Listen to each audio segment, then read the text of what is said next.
Today is the second day of meetings between the leaders of China and Russia in Moscow.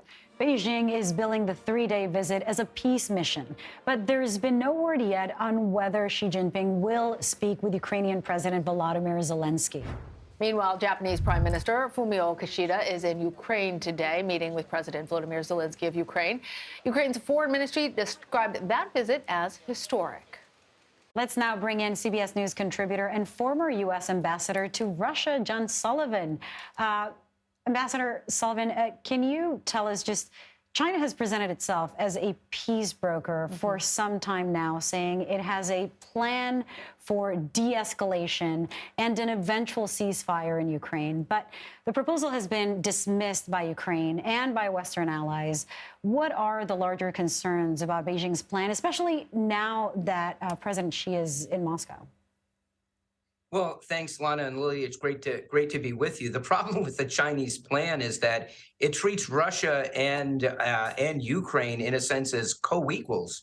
It doesn't acknowledge that Russia launched an aggressive war, breached international boundaries to invade another country, and has committed war crimes in doing so. And if the Chinese proposal were to be accepted, if there were to be a freeze now, Russia would be rewarded for that aggressive war, for those war crimes, by getting territory of a sovereign country, Ukraine, under its control. And civilized nations can't accept that, which is why the U.S. government and many other governments have said the Chinese peace proposal is a non-starter.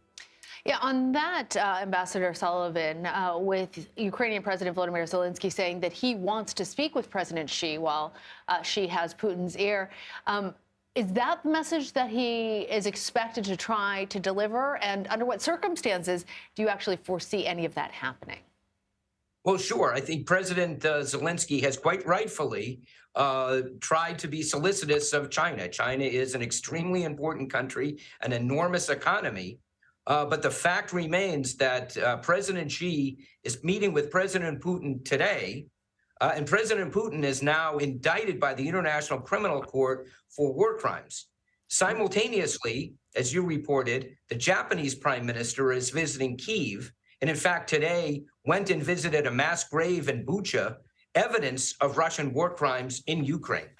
You know, since you mentioned that, I mean, I'm just wondering, until this moment, Kishida had been the only G7 leader not to visit Ukraine, despite, of course, having embraced sanctions and condemning Russia's invasion of Ukraine. But what do you think is the significance of this visit, and why now? Why did it take this long, perhaps? Well, it's extremely important because it's an indication that the Russians like to say that their concern is with they are fighting a war against the United States and its vassals in Europe.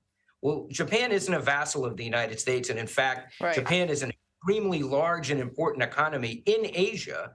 And it's extremely important that the support of Japan for Ukraine is made public at the same time that another large Asian country is supporting President Putin. I think it's a big boost in the arm for President Zelensky, an important statement by Prime Minister Kishida. All right, Ambassador John Sullivan, thank you so much.